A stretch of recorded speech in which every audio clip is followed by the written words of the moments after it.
what happens to the nations of the world when Moshiach comes. The last of the prophecies of Bilam in our parasha is focused on the end of days. In other words, the time after Moshiach arrives. The Ramban says, this prophecy is about Moshiach. That's what you'll see as the meaning of the pasuk that says, a star will shoot out from Yaakov, and a staff of leadership will raise for the Jewish people. Who is that? Melech HaMashiach. At the end of that prophecy, there is a very disturbing statement, that he will destroy the edges of Moav, and undermine all of the descendants of Shes.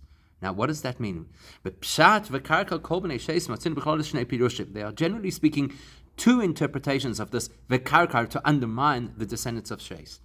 Aleph Targum Onkelos, there's the opinion of Onkelos, which is, so to speak, more middle of the road. The Mashiach will have dominion over all humans. And Beis Pirush Even Ezra, then you have the expression of the way that it's translated according to the Even Ezra, which is Kamay Mekarker Kir, like the one who undermines a wall, v'hatam horeis, that it means to destroy. Implying that it's absolute destruction and devastation. The various translations of the Torah seem to imply the same thing. It seems to imply that when Mashiach comes, there's a destruction of all of the nations of the world. But and it would appear that the difference between Onkelos and the other interpretations is whether or not there will be other nations once Moshiach is here. But Tomor, that is a very strange proposal. How could you suggest that in the future when Moshiach comes there'll be this destruction of all the descendants of Shes, that all the nations would be, God forbid, wiped out? How could you say that?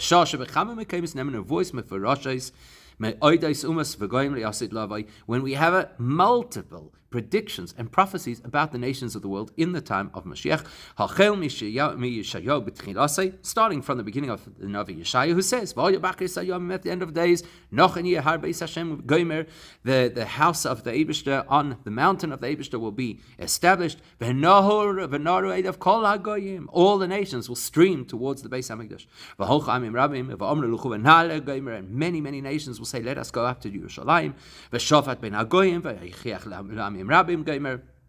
And he, Moshiach, or the Eibishter, will judge the Goyim and give them direction. That's at the beginning of the book of Yeshaya. Towards the end it says, the Eibishter is going to gather together all the nations and all the people who speak different languages, that all come to witness Hashem's glory. And they will speak about my glory. They'll bring korbanos, as well as we have the other nevuah, that the Eibishter is going to convert all the language of all the nations of the world to serve the Eibishter in unison. And as is the case in many places in Nevi'im. The nevuah of Zechariah says, now, here, the nevuah of Zechariah sounds very similar to what we've already started to hear in these words, Karkar Kol B'nai Shes, that the Eibishter predicts that there will be a time that twofold will be killed and wiped out. And 1/3 will survive and remain. Now, who's the 2/3? Who's the 1/3? So the Medrash says the third who will survive are the Jewish people, implying that the 2/3 who would be wiped out are the rest of the nations. So there in Zechariah, we seem to have an equally disturbing prediction about the nations of the world being wiped out, as some of them, many of them, seem to indicate that that's what Bilam is saying over here as well. Or if he said, if we're going to go with this view, then the way that the Even Ezra and others interpret Bilam's prophecy is exactly what the prophecy in Zechariah is telling us. And maybe that puts everything to rest. That's what's going to happen. That there's going to be this terrible devastation when Moshiach comes. But actually what we're doing is we're just now linking the Even Ezra and the various other interpretations of Bilam's prophecy, linking it to this prophecy of Zechariah. But we still haven't answered the question. How does the prophecy of Zechariah match up with the multiple nevuos, prophecies that we have for the future? That there will be other nations in the time of Moshiach. So which one is it? So let's analyze this interpretation, or this prophecy at least, of Zechariah based on the interpretation of the Gemara, where we're going to see that there are two opinions, Reish Lakish and Rabbi Yochanan, and perhaps that will give us some insight. So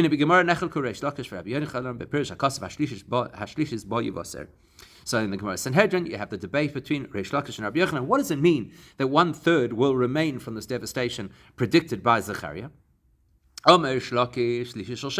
So according to Reish Lakish, it's 1/3 of the descendants of Shem, i.e. the Jewish people, as Rashi points out. Rabbi Yochanan says, the master of all of these nations would not be pleased with what you've just said. Rather, it means 1/3 of the descendants of Noach, meaning to say that those who survive will include Jewish and non-Jewish people.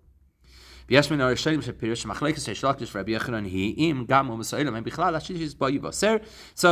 of the interpretations, like the Yad Rama, say that the debate between Reish Lakish and Rabbi Yochanan is about this third who will survive if it includes non-Jewish people as well. Or the Rabbi Yochanan, and Rabbi Yochanan's opinion is that the Eibishter cares about the other nations of the world and does not want them to be completely destroyed either. However,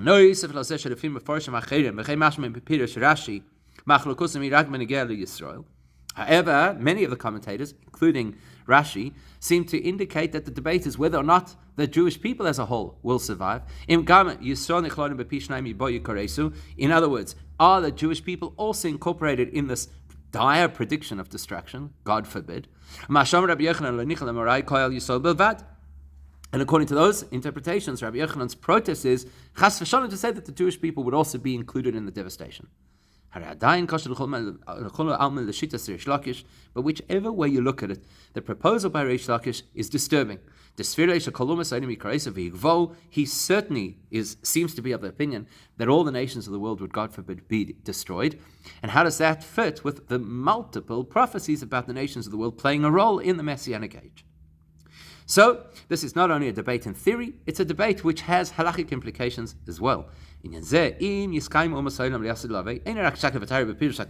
not only a debate as to whether our understanding of the verses indicates that there will or will not be non-Jews in the world to come. It's something which has halachic implications. We're going to look at the Rambam, and the Rambam seems very convinced that there will be nations when Moshiach comes. Rambam Posek of Sefer Hayad, which is, again, let's remind ourselves, Sefer Halacha Shaloi. The Rambam rules halachically in his book of laws, in the section which is about the laws of kings and their wars, that one of the responsibilities Moshiach has is to bring the whole world together to serve Hashem in unison. Shneimar, as the pasuk says, Oz efech lamim sofa brur likar kulam b'shem Hashem, like the Navi Tzefania tells us that in the future, the Eibishter is going to change all of the nations, change their language to speak out in commitment to Hashem, and to serve Him in unison. And in the next chapter, the Rambam interprets the prophet Yeshaya's prediction about the wolf lying with the lamb, that it's not literal, but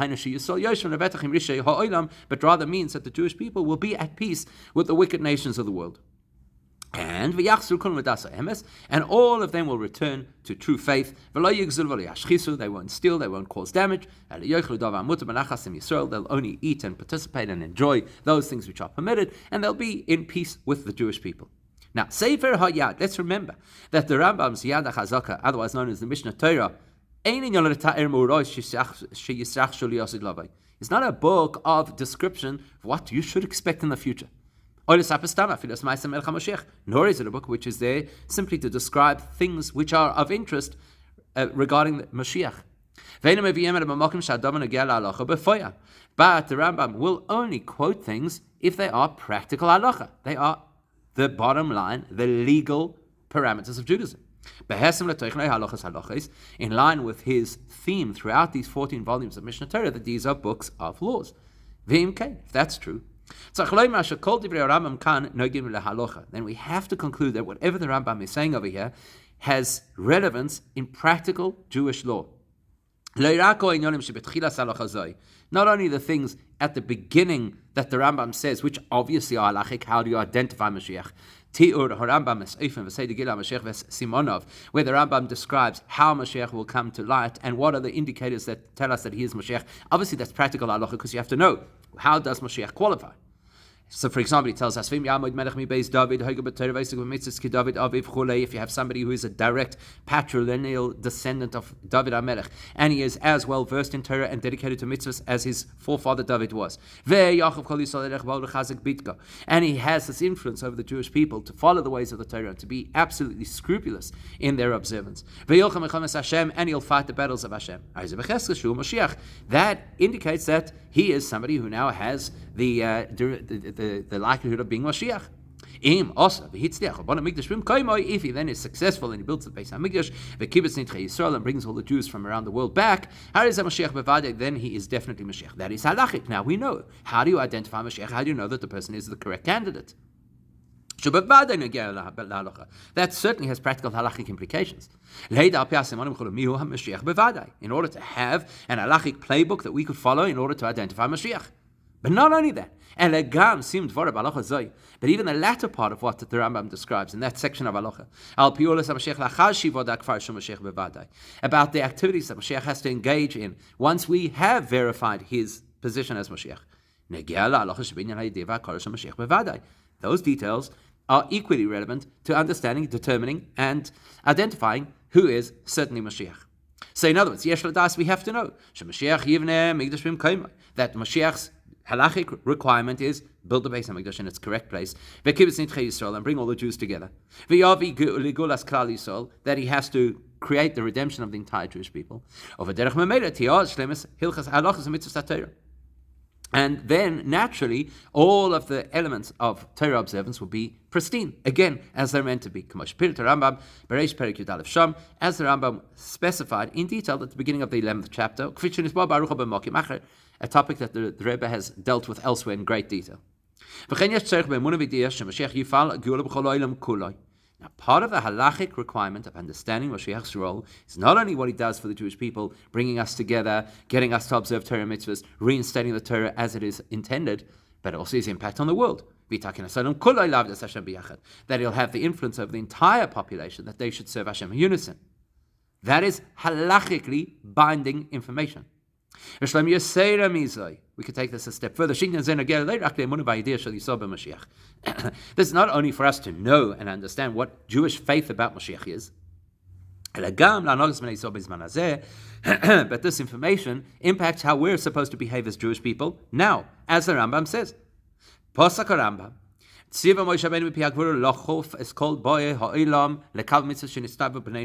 Rambam paskins halachically that part of what Moshe Rabbeinu told the Jewish people is that we have a responsibility to ensure, and with a tremendous amount of asserting ourselves, that the nations of the world observe the 7 mitzvahs that they're supposed to follow. Seeing as Moshiach's job is to get everybody to serve Hashem, to translate everybody's language to be serving Hashem, then that implies that Moshiach's his impact and our impact on the nations of the world, that they should observe the 7 Noachad laws. That's how we prepare ourselves for the time of Moshiach. And it is part and parcel of what it is to be part of the unfolding of Moshiach. It's our responsibility to create that unfolding of Moshiach. That's why the Rambam put that halacha about the Sheva Mitzvahs, our influence on the nations of the world, to observe the 7 Noachad laws, as well as going into the details of those laws. Where did he put it? In this section, immediately prior to going into the halachas of Mashiach, because it's a direct segue. If we encourage the nations of the world to do what they should, that is part and parcel of what Mashiach is all about. Mashiach is not only for the Jews, for the entire world. So that means now we have an halachic indicator that the nations have to be around in the time of Moshiach. So we're back to our question: how then could Bilam's prophecy indicate or insinuate that there will not be, God forbid, non-Jewish people? And how could the Navi Zechariah seem to say the same thing? Well, let's start with the prophecy of Zechariah. Let's look at what Zechariah said, that twofold will be completely destroyed. Forget about the statistics for a second. Just from a perspective of understanding who and how the Eibishter runs the world. This is bizarre. This is a strange suggestion. How could anybody suggest that in the future all these nations will be destroyed? Don't we believe that the Eibishter is good to all and has compassion to all of his creations? You'll say back there is precedent where the Eibishter wiped everybody out, starting from the time of Noach's flood, where the Eibishter destroyed, erased everything that lived. When he said, the end of all flesh has come before me. But there's context, because because the world had become a corrupted place. And every single living creature had become corrupted and promiscuous. There's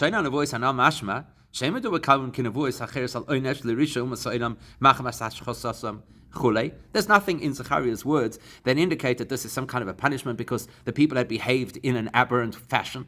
It sounds like just a broad-based statement that everybody's going to be wiped out, and the question is why? And it would seem to imply that includes even those decent people amongst the nations who are dedicated to the seven Noachide lords. Especially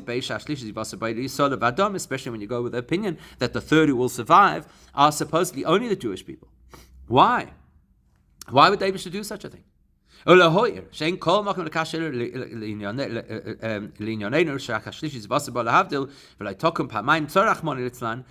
course, we shouldn't make any comparison between this prediction and things that have happened during the course of Jewish history, which are horrific things. Like,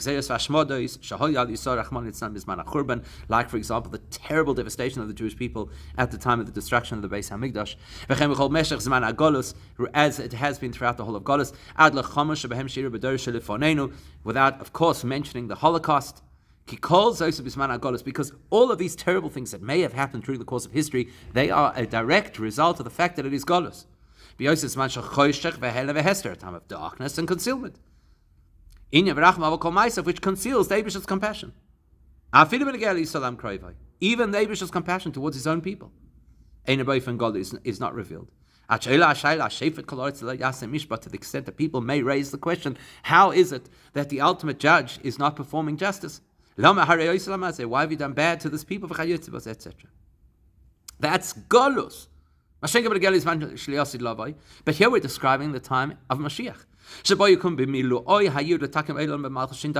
That's a time when the world is exactly fixed, corrected, aligned with the way that David's kingdom should be. As Zechariah himself says, that's the time the Eibishter will be the king over the whole world. That's the time where the Eibishter's name will be one throughout the whole world. As the Yeshaya tells us, that the Eibishter will no longer be hidden. That's going to be a time of revelation, the exact opposite of Golus. So you cannot say, well, in Golus there were terrible things. In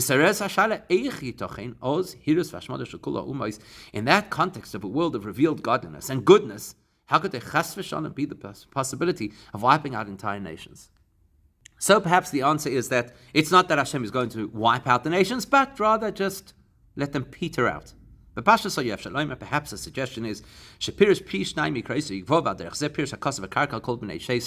that the interpretation of both the prophecy of Zechariah about twofold people being wiped out, or the prophecy of Bilam about them all being undermined, is it's not some kind of cruel moment of absolute destruction like a nuclear holocaust.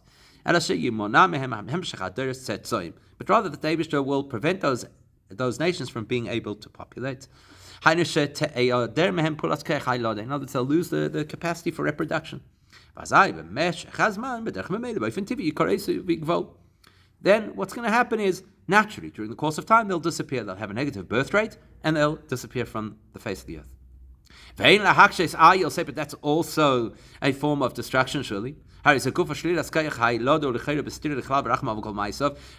if you're saying that the Eibush is going to allow these nations just to disappear off the face of the earth, that is also a contradiction to the Eibush's absolute compassion.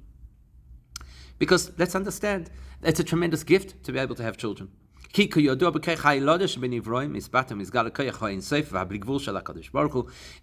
many places in Chassidus, we describe that the capacity to be able to give birth to another living human, is part of an expression of the Eibishter's infinite capacity.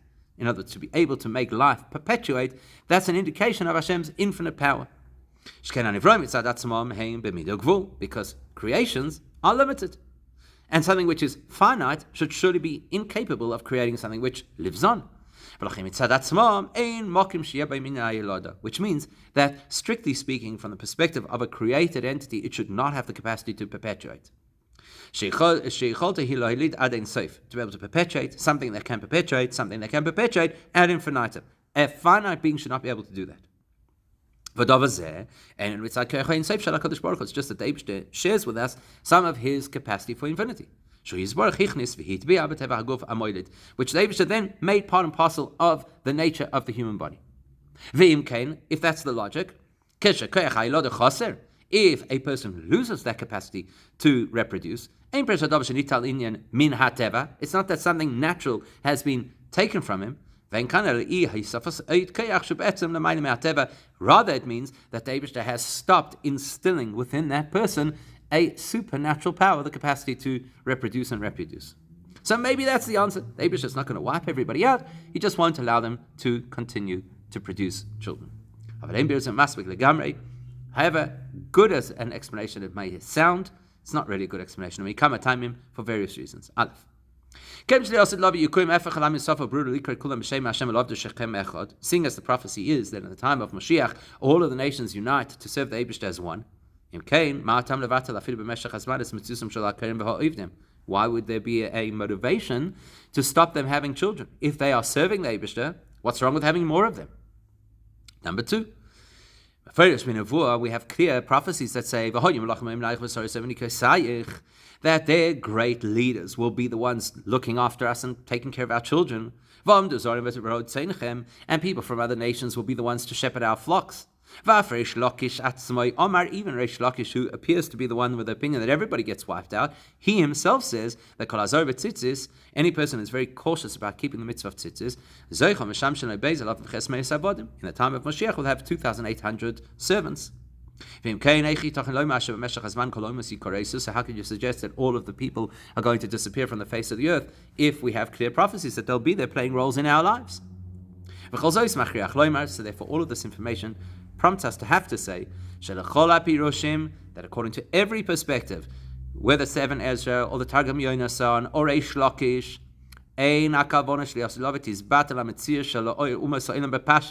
nobody is suggesting that there'll be no non-Jews when Mashiach comes.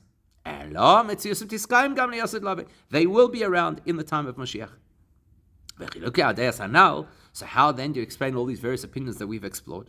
So different interpretations about what Bilam was saying, whether it means that, like Onkelos, that Moshiach will be their dominant leader, or like the other commentaries, that they'll be undermined.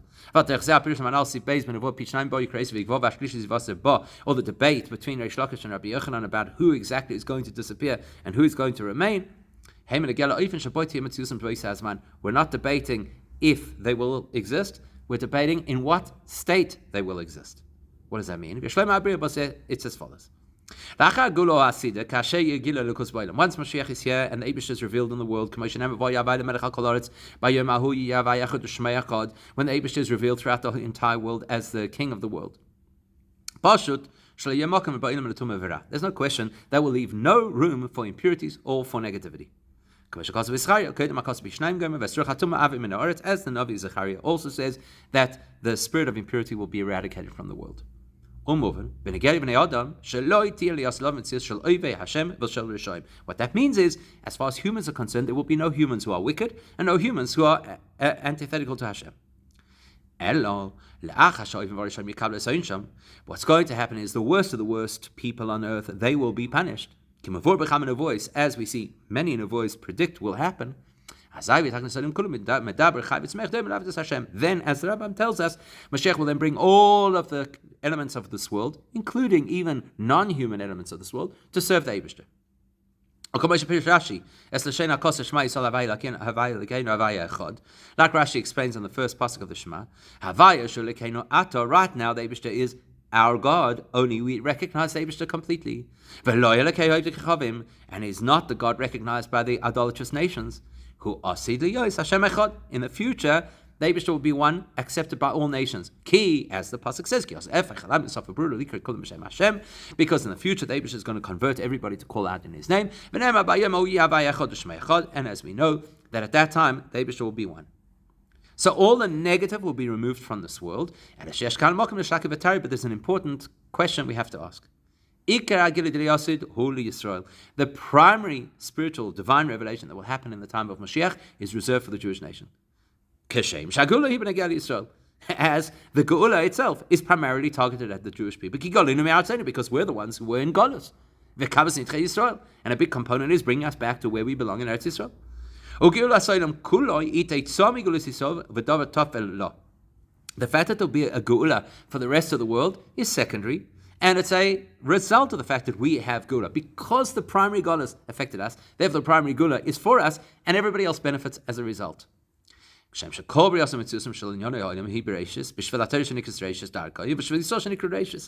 we well know from the beginning of the Torah, Bereshis, the entire purpose of the creation of the world was for the Jewish nation to achieve what we have to achieve, and for the Torah. So it's no surprise then that the Geula is the same. So how that plays out? Well, there are two possibilities of what that looks like.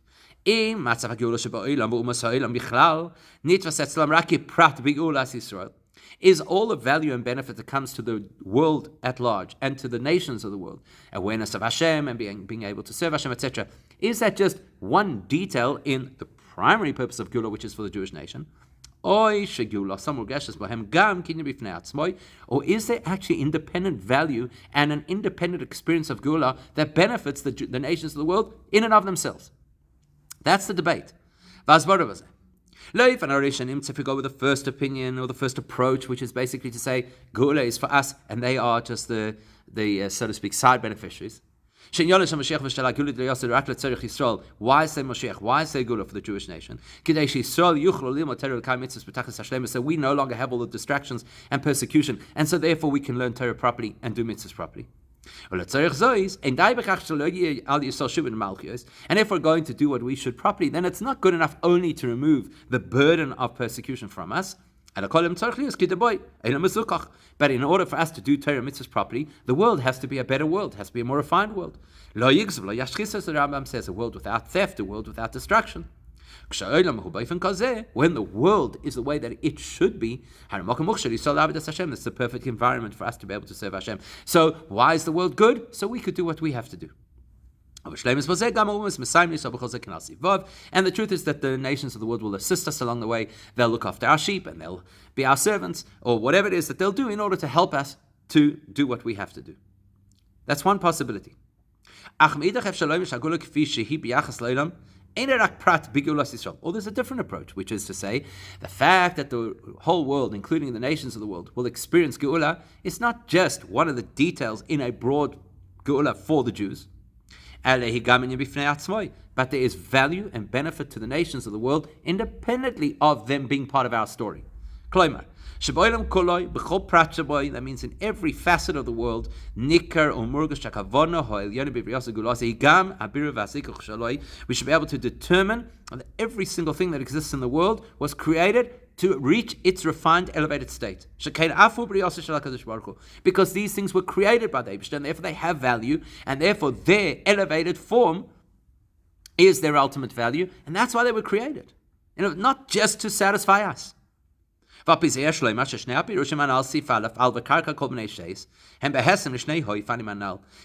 the debate about how you're supposed to understand Bilam's prophecy about undermining the nations of the world, the two views on this debate align with these two possible approaches. And therefore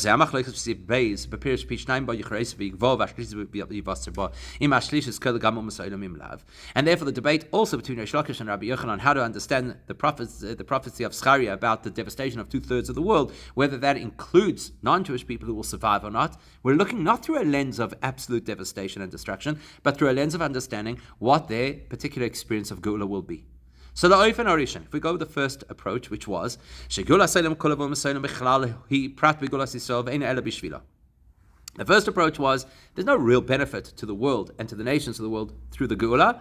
It's a benefit to the Jewish people, and therefore they come along for the ride, because it's in our interest that the world should be a good place and that they should be aligned with what the Eibishter wants. So nimtza. Well, then effectively what you're saying is that the nations of the world as people who have intrinsic value is something that dissolves. They no longer have intrinsic value. Their value is to satisfy the purpose of Geula for the Jewish people. So that's the opinions who said they'll be wiped out. Not wiped out in the sense of destruction, wiped out in the sense of having a value in and of themselves. It's not something that will only affect them in the generic sense across the nation, but as individuals. An example of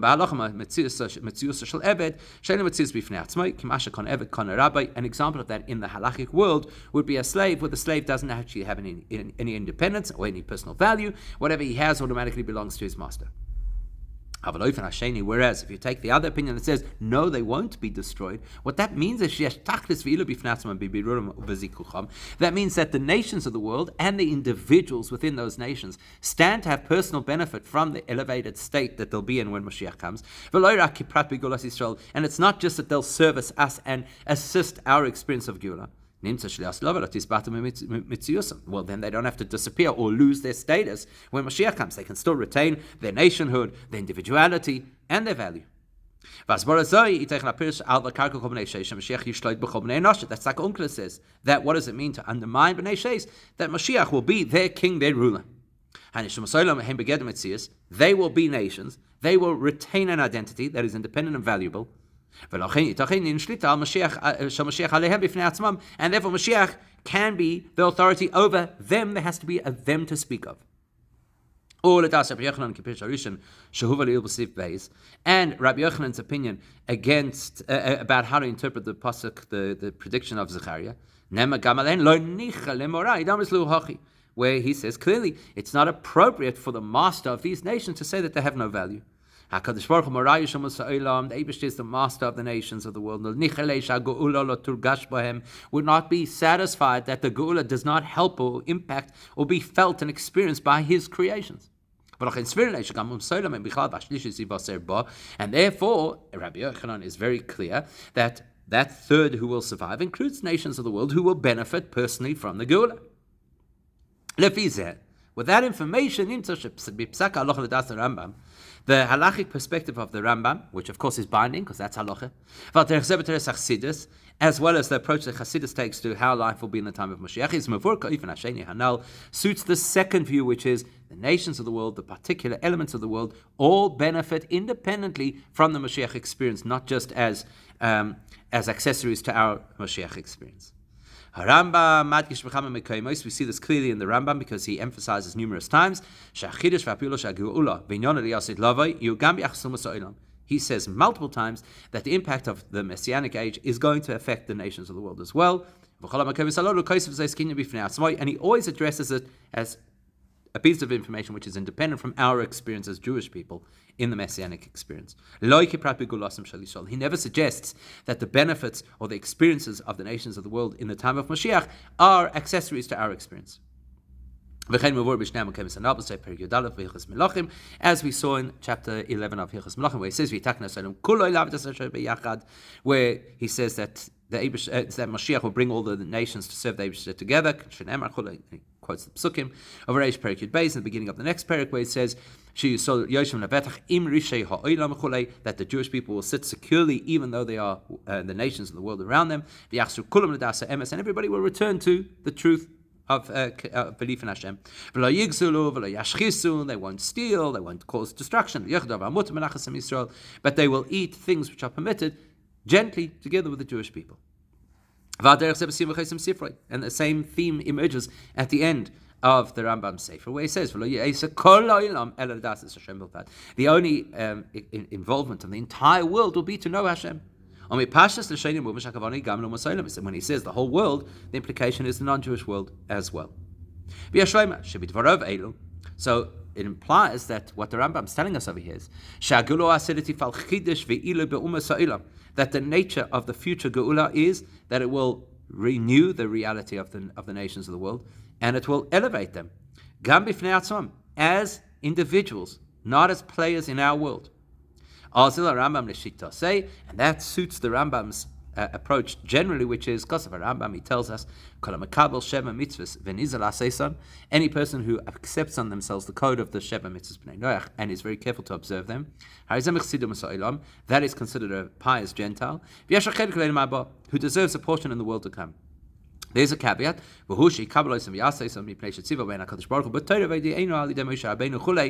on condition that this person is dedicated to these principles because the Eibishter shared them with the world via Moshe Rabbeinu, not because they were given to Noach generations earlier. Which means that the giving of the Torah added a greater value and elevated the 7 mitzvahs, even though the information was already available earlier. And the implication of that is that not only were the mitzvahs upgraded, but the people who are required to fulfill those mitzvahs were upgraded, which is why they personally deserve reward in the time of Moshiach, and not only to play a role in the great experience for the Jewish nation. You're going to see the same theme reflected in Perek Lamed Vav of Tanya. He says, because of the great revelation of Elikus that will happen in the time of Moshiach to the Jewish people, it will also illuminate the darkness in which the nations of the world find themselves. As the pasuk says, that the nations of the world will walk guided by our light.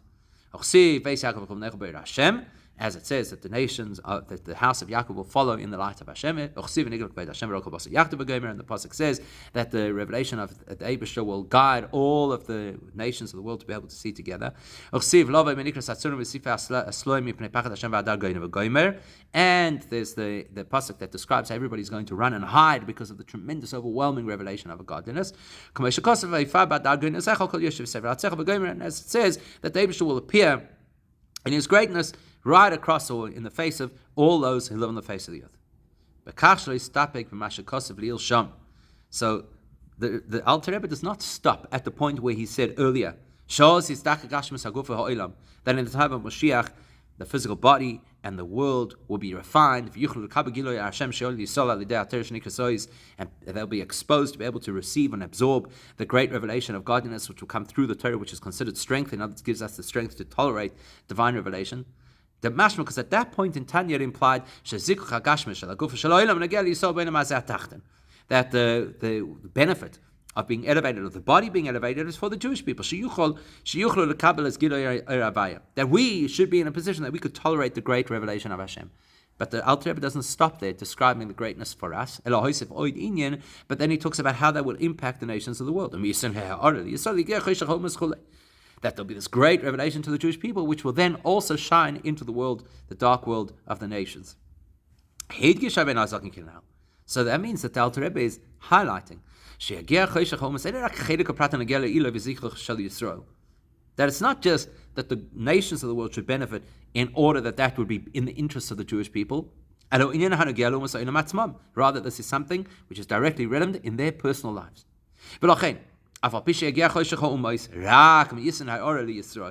Even though the Alter Rebbe is clear that whatever great spiritual revelation the non-Jews will experience is via the greater spiritual revelation or divine revelation to the Jewish people, which is obvious because the Jewish nation are one with the Eibishter and therefore can access an infinitely higher degree of divine revelation. Yet the Alter Rebbe also emphasizes that this shining of divine light into the world of the nations will affect them in a very meaningful personal way. That they will experience divine revelation, and that will cause them to have this great submission to Hashem and fear of heaven. As the pasuk says, that the Eibishter will, in his full splendor, reveal himself right across the face of the earth. Which means that the Eibishter is going to reveal himself to every human being. So what's so special about this message? Why is it so valuable for us to know that the nations of the world will experience a personal and independent greatness or revelation of Hashem when Moshiach comes? Why did the Alter Rebbe have to stick that into Tanya at that particular point in time? Another thing to query is, seeing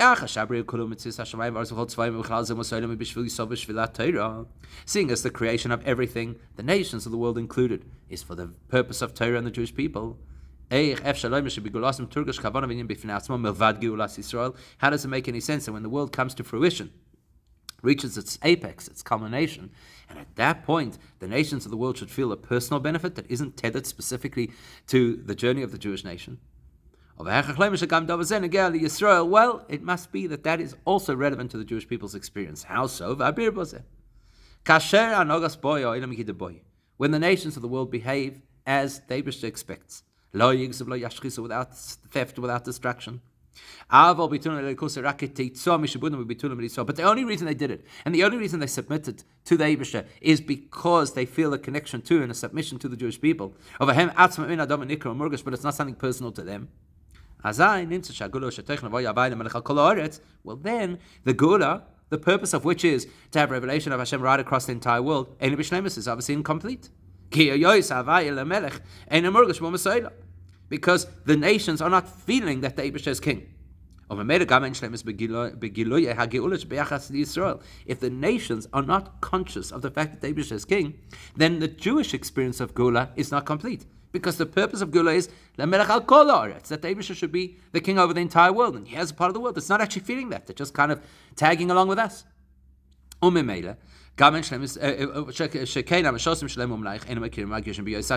Because then those who are assisting us in our experience of Geulah are not really feeling what the Geulah is all about. But when every facet of existence is conscious in their own independent consciousness, that the Eibush is the king of the world, which means they are calling out to the Eibishter and serving the Eibishter in unison. They're all aligned with the true way of serving, which means that they are completely dedicated and invested in knowing the Eibishter. That is Gula Shlema. That fulfills the ultimate purpose, which was that the Eibishter should be in this world, at home, in this lowest world. Which means that we are then living the ultimate Gula. So with that in mind, we can actually show that the two, what appear to be different opinions of understanding Bilam's prophecy, are aligned. And we can also align the prophecy about the so-called devastation of the nations of the world with all of the prophecies that speak about the involvement of the nations of the world in the time of Moshiach, al derech Chassidus, all from the perspective of Chassidus. In the time of Moshiach, we'll see the fulfillment of the prophecy that David will be king over the whole world. And a revelation of the fact that David is one. And that's not only something which you read, but it's something which you can pronounce. And that will be a universal experience. So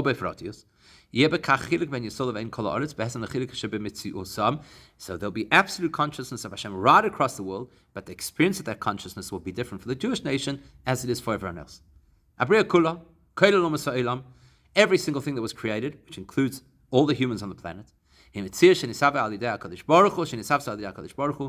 creation that the Eibishter made.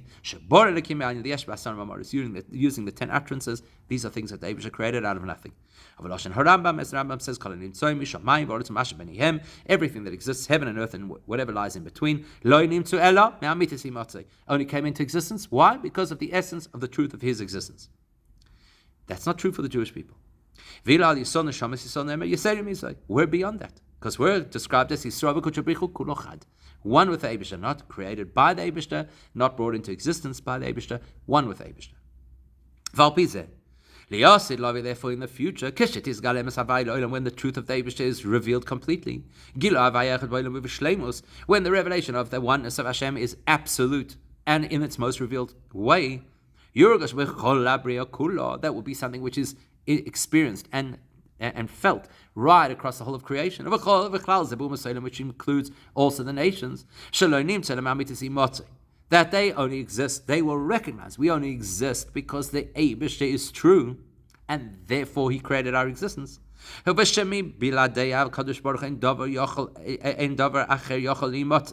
And they're acutely aware of the fact that nothing could exist other than from the Eibishter.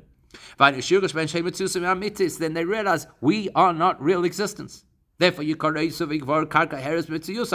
the so-called destruction of their being. Not that they're wiped out, but their sense of self, their sense of confidence that I am, because I am, is completely undermined because you realize I am because the Eibishter is. Whereas the consciousness of the Jewish people is, we exist because we're one with the Eibishter, not because the Eibishter is kind enough to keep us in existence, and therefore we don't really exist. We actually exist be'etzem, because we are one with the Eibishter. Therefore, you could suggest the so-called wiping out of all the nations of the world means a recognition that they have no metzius in and of themselves, and the survivors are the Jewish people, in the sense that we recognize that we have an existence which is absolutely one with the essence of Hashem.